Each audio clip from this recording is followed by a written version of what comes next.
Hello, everybody. My name is VTech. I'm joined by my co-host today. K-Mones Incorporated. Got that one right. Anyways, let's jump straight into our video today. We have a top 10, 10, 10, 10. Make Ty Dillinger proud. Top 10 things that you didn't know about James Ellsworth slash Jimmy Dream. And that actually is our number 10, is that James Ellsworth went by the name of Jimmy Dream during his independent run in the Indies, and we'll get to how long Yeah, and he's been doing this indie thing. as you see, he had a different gimmick than just a regular guy. Yeah, he was kind of more of that smash mouth heel, and we'll get more into that later down this list because it really pertains to places that he's worked that are very interesting, considering what he's doing with Dean Ambrose, who also worked at this place. But before we talk about the man is Jimmy Dream, we gotta jump back, or not really jump back, but jump back in his life and spring forward to number 9, which of course is he's from Baltimore, Maryland. Now, Baltimore, Maryland has been on the news for sadder things recently in 2016 and 2015, but It's okay because now their native son is bringing joy to all the people of the world. of course, he's a big fan of the Baltimore Ravens. Now, I'm not one when it comes to football knowledge, so you have to refresh my mind, Mullins. What was the last Super Bowl that they won? Because I remember him on Facebook, because I They actually won a have him couple on years ago. Facebook. A couple years ago, they won it. It was, I believe, 2013. Yeah, 2013. They won the Super Bowl. And that's around the last time that I saw him in person. Quick side story, as I've said this multiple times in different videos, but I've actually known Jimmy Dreams. I don't know if I want to say his last name because people haven't really talked about his real name, but James, we'll call him that. I won't give you his last name because people harass and stuff like that on the internet. But I But remember just call seeing him him. Jimmy Ellsworth. Jimmy Ellsworth. Nah, James Ellsworth. Last time I saw him was at a wrestling company called LTW, and to slide into number 8, make that little transition right there, he was better as a heel. And as you can see by this picture, he got the hairspray, which he would spray people in the eyes with, which by God, that just painful. He had So the refresh my spiked memory on hair. this because I've only seen like a few things on him for this. He was like a stylist of sorts. Yes, he was kinda, but not really.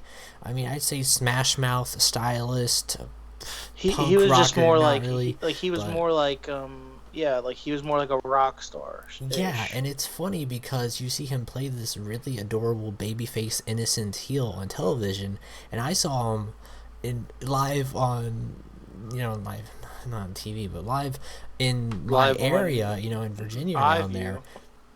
Excuse me, near the east, coast, where he's wrestled mostly his entire life, and he worked as a heel for Pretty Ugly, which was his tag team with Adam Ugly, and his teammate Adam Ugly is this guy who he had on a toilet seat on his head, and they just beat the crap out of people with it and spray them in the eyes, and they were just very heels that you just did not like, but on the deep inside of them, away from their personas, they were great guys. Like they're people that I've had like a conversation I with, and feel like they're that's what very enjoyable. that's most heels. Most Yeah. heels are I from what I've heard because like even like the Miz. The Miz is one of the most annoying characters I think I've ever Mm-hmm. seen on television.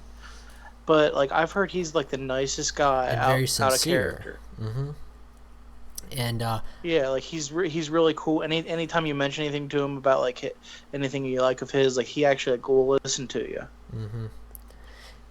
Jumping into number 7. Remember when I started talking about that Dean Ambrose guy? The one that he's working a big storyline with. That's SmackDown's best friends forever. Hashtag. He worked for this little company, you might know it. It's Combat Zone Wrestling, CZW, mostly known for its very hardcore style, especially when Dean Ambrose was a part of Violence. it as John Moxley. So you think about it, they, I don't remember them. I can't speak for certain, but I'm 90% sure by my research they've never crossed paths in CZW, because James Ellsworth, as Jimmy Dream, was more of a later day version of CZW when they were trying to shift away from that hardcore style that was nearly getting people killed. Well, they were trying to become a legitimate thing. Yes, of course, with Leo Rush, a guy that he's worked with, other people, and so to see him wrestle for a company that he would team with a former member of that company, or not team with, but be in this storyline with, it's just crazy. It just shows how wrestling just combines and gets together. Side note for number 6, you might not know this, he loves the Rocky movie. He did a little quick Ask Me Anything on Reddit and Facebook and stuff like that, and he'll go live usually every few nights. I remember when he first got on TV, he was doing like the live stream thing on Facebook all the time. He says he loves the Rocky movies, so that's for you guys who wanted to know what his favorite movie was. On to number 5, back to it's kind of funny. It's kind of funny about the Rocky movie thing, because if you think about it, he's almost like a modern day Rocky. Exactly.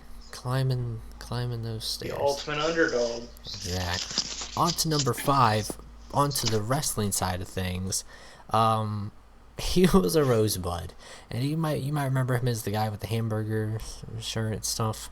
Kind of a thing you want to forget about, but he has appeared for WWE multiple times as an extra. Which is funny because actually, sorry for interrupting. No, it's all good. But what's funny is when he was a Rosebud, also the very first person he ever stepped into the ring with in the WWE was a Rosebud as well. Exactly. Braun Strowman. It's funny how things just tie in, right, with these whole story things, Yeah. But where was I going with this one? Somewhere's with this guy Brandon Scott, who I did a video on, saying he actually was our favorite pastime guy on SmackDown, Kurt Hawkins. That was his first opponent on a dark match, actually, before he actually went out and fought people. Kurt Hawkins, his first match coming back was a dark match with this guy named Brandon Scott, who I've also sat down and talked to him. He's a very sincere guy, and he did stuff for Global Force Wrestling, but not to be like the Brandon Scott video, because it's still the James Ellsworth video. They've worked together on LTW, other companies, Maryland Championship Wrestling, stuff like that. Of course, being Maryland Championship Wrestling, another tie-in. Another tie-in. Yeah, another tie-in. Got Patrick Clark, came from Maryland Championship Wrestling. Mm-hmm. Leo Rush doing stuff there, teaming up with him. So it's funny to see like guys that I knew all come to the WWE in different aspects of working stuff right now. And one of them hitting it really big, which is James Ellsworth. Next up on our list is, I believe number 4. Yeah, number 4 is so people have mixed reactions on Hulk Hogan, but I think we can all kind of agree, if you're more of that older generation that's like in the middle of being old, quote unquote, and young, when you're in that middle area, you prefer heel Hogan, the NWO Hogan, because that's when Superman turned bad. That's when you were probably watching at your prime. Exactly. That's when Superman decided, he rips off his little S, and there's the sickle and hammer. That's the Red Sun Superman. That's when he goes evil and he joins Mother Russia, But that's Hogan. He's going black and white, NWO.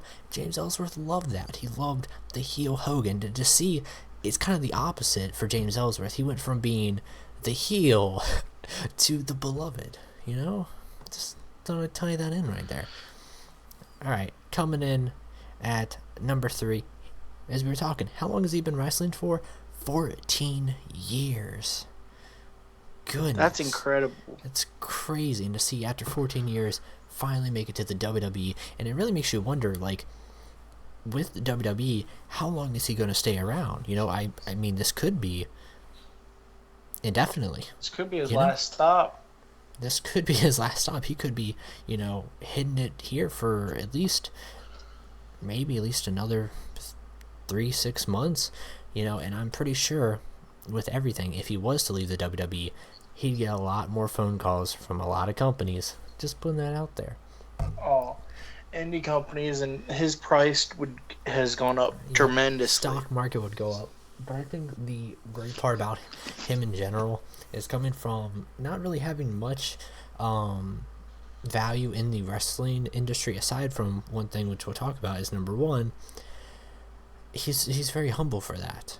So he never really had that ego of I went from the bottom and I had to climb all the way, in a sense that he had to go from indie company to bigger indie company to bigger indie company to the big indie company of another country to the big indie or big wrestling company of everywhere. So he didn't get to have that, ego installed into him. He was a very sincere person. He was just happy for what he got. And I think that's my favorite trait and characteristic about James Ellsworth, is that I think long term, I don't think we'll see this side of him where he'll get disgruntled. I think he'll be happy. And to go into number two is that he's married and has 2 daughters, and they're very young, and that's the thing he's very passionate about. And I think he's not going to ruin it for them. So I was gonna say, didn't somebody say something about why?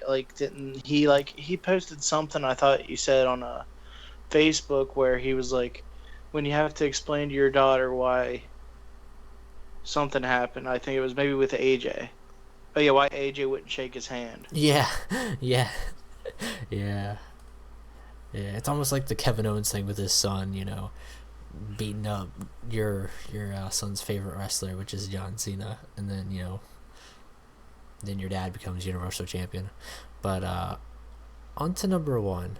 Let's talk about the thing that I'd say he's mostly known for, especially because it kind of hits home with me. I've never actually been to an Adrenaline Championship Wrestling ACW show, but I've always heard about it. Where is it located? It's in Maryland, of course. Now, I don't believe it's in the heart of Baltimore, because it's one of those weird things that, would change around for a little bit until they had one location, which I gotta check, because I don't know if they still have that one location or not. But the interesting thing about ACW, shout out to Riot City's Most Wanted, those guys are great, is that this is his company, and that he's been building for 6 years. And a lot of great stuff has happened here, and of course I think that's one thing that he'll really be able to really hit a home run with, is that saying, I had a wrestling company, I made it to WWE, and I can still have my wrestling company, because I think long term, when he's out of WWE, he can still cash on the fact that he was in WWE and that here's his wrestling company, and he can still play to. Well, and this is also helping him network. This is helping him network to bring in bigger certain names. people for one-off appearances. Exactly, and of course he's done stuff with Gilbert, Sonny Boy. He's done all these side things. Sonny Boy, and it's just, he's here to have fun. He's here to put a smile on people's faces, and that is 10 things you might not have known about James Ellsworth. But if you like this video, if you like us giving new content, different content with these top 10s, leave it in the comments down below, and give us a like, because why not? Smash that like button, smash it like a pumpkin. Button. Smash the pumpkins of our like button. We'll see you next time.